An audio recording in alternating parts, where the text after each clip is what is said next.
إسماعيل عثمان أفكربو سعيد محمد جامع iyo Cabdilaahi Jaamac Xaaji Yuusuf oo ka tirsanaa golaha dhexe ee xisbiga wadani iyo gudoomiyaasha xisbiga wadani ee deegaanada Nasiya iyo Balanbaal Jaamac Haybe iyo Cabdiqani Maxamed Cali ayaa shir jiraayad ay ku qabteen magaalada Burco waxay ku shaaciyeen inay iska casileen xilkii iyo xubinnimadii ay ka hayeen xisbiga mucaaradka ee wadani waxayna ka warrameen sababta ay xilkaasi iskaga casileen iyo halka ay ku biirayaan gudoomiyaasha deegaanada Nasiya iyo Balanbaal oo hore xisbiga wadani u sheegay inuu xisbiga kulmiye xidhay ayaa arintaasi waxba kama jiraan ku tilmaamay waxayna sheegeen inay u beereen halka ay ku jiraan haldoorka iyo odayaasha reerkoodu anagu waxaan Ismaaciil Cusmaan Xaaji Ibraahin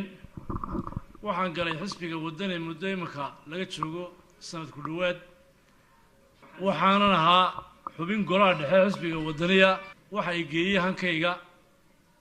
si xora oo xalaal baan u galay muddo dheer markaan ku jiray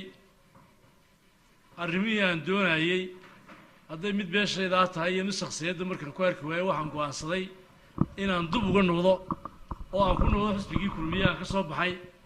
wax dhibaato ah iyo afxumo iyo ceed iga tegaysana ma jirto arrinkaas saas ku dhammaaday xisbiga waan u ducaynayaa waan ismaaca salaamaynaynaa kulmiyana waan ku soo dhawaanayaa sida ninka horeba sheegay waxaan ka mid ahaa xisbiga wadani oo aanu mar soo wada galay anigoo ahaa waliba golaha dhexe ee reer Benin ugu jiray magacaygana Saciid Maxamed Jaamac markii aan arkay reerkaygiina meel wada mareen waxaan ka baqay geedkii la iskeenayay ee naqdhabiijo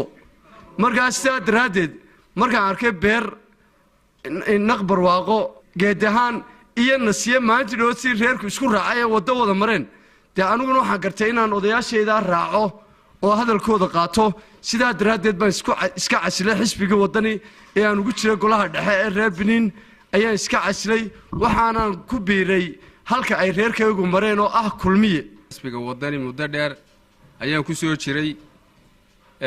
xisbigii wadani markii aan eegnay aan arkay inaanu wada shaqayn karayn waxa aan iska casilay xisbigii wadani waxaan ku biiray xisbiga kulmiye ee beeshaydu ay ku jirto beesha reer Benin beeshu waxay leedahay talo iyo go'aan kuwa iminka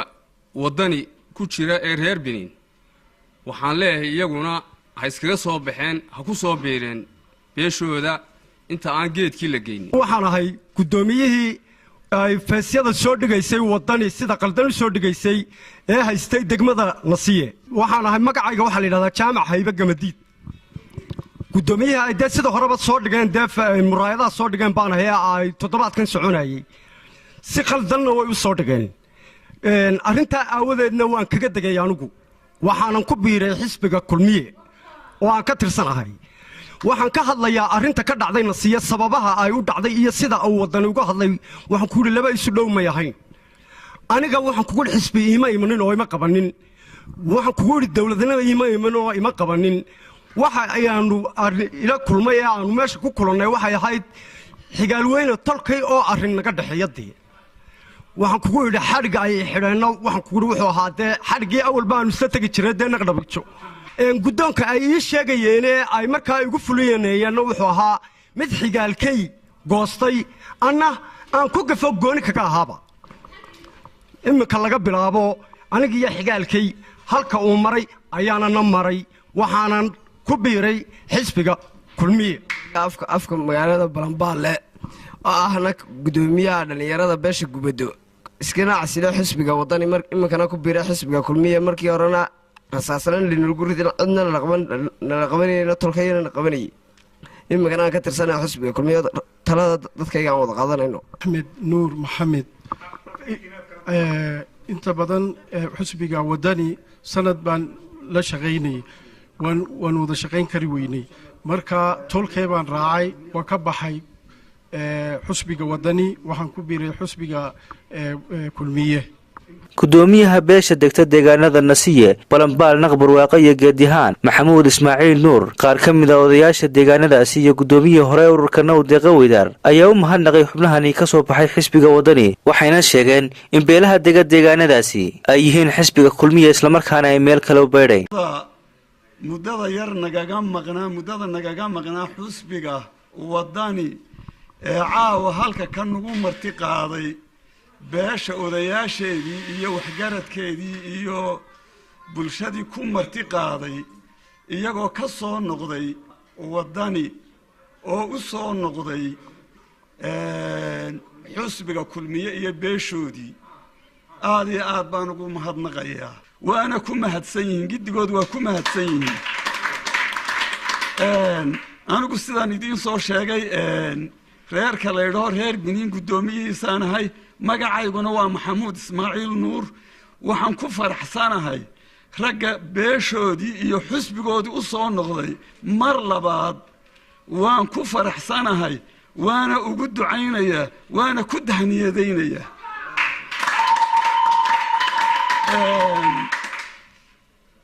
hadalkayga waxaan kaga baxayaa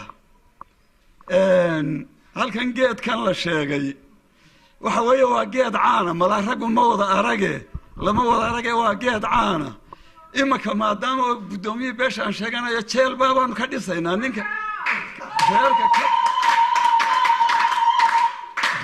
reerka ka baydha u yaalla reerku xukunkaasuu leeyahay ismaqal buu leeyahay haddii allaba kuu roonya markii odayaashayadu ay la kulmeen inamada runtii nugumay dhaga adaygine mar wayna maqleen way noo soo noqdeen waanu ugu ducaynaynaa inamada xisbiga ka soo diga rogtay waddani ee u adkaysan waayey dhibaatada iyo waxyaabaha borobagandhada ah ee ay kula dhaqmeen qolada waddani ay kula dhaqmeen una adkaysan kari waayey reerkanna bulaalaa sheegadoo yidhi taladooda ma yeeleen maaha reer kala baydha meel bay wada maraan hallugo in waraabow libaax kuuma laydhiyana ee baanu leenahay ragga eeganaya waxa weeye reer biniin waa nimanka burco loogu yimi waa niman rujuma oo maxay ahaytay muwaadina oo aan kala baydhi karin ka maalin naga leexdaana saasuu soo noqonayaa waxaannu idin leenahay iskaga hadha reer biniin maaha dad raboobaye maanta caawa xafladan ballaaran halkan xafladan ballaaran ee caawa aan isugu nimi waxaanu ku soo dhawaynaynaa una mahadnaqaynaa rag fara badan oo aada u tiro badan oo ka mid ahaa xisbiga waddani oo maalintii dhaweyto ay ka hadlaysay waddani oo ay si khaldan ay u sheegtay raggaasu wuu ka soo baxay xisbiga wuxuu ku soo biiray xisbi xaakimka ku soo biiray waxa weeye ee kulmiye aad iyo aad iyo aad bay u mahadsan yihiin raggaa tolkood soo raacay dantoodii gartay aad iyo aad bay u mahadsan yihiin waxaana weeye say sheegeen mid reerka iyo mid shase midnaba waa ka arki waayeen dee xarigiina waanu soo looshanay naqdhaminjo oo waxa weeye raggii soo xidhxidhay ee halkaa ka soo xidhanay odayaashii ka mid baan ahayn cid alle ciddii talaad odayaasha diidana dee waa geedkii nin walowba sidaa ogow markaa waxa weeye dhallinyaradana maqashay ee iyana geedkii ka badbaaday taladii reerkana maqashayna aad iyo aad baan ugu mahadnaqay maanta aad baan u faraxsanahay waxaan ku faraxsanahay ilmaadeeraday ama inamada needada uu ahaa ee nagaga maqnaa xusbiga waddani oo maanta isa soo casilay oo tolkood soo raaco soo galay xusbiga kulmiye aad baan idinku mahadnaqaya waxaan reer waddani leeyahay reer biniin anigoo gabadhaba iga hadhi waayeen ma waxay idinla tahay in intaasoo nina idinkaga hadhi lahaayeen taasi waxay ka dhigan tahay inaydaan reer biniin helaynin idinkoo dadka waalan xadhkaa ka soo furta mooyaane reer biniin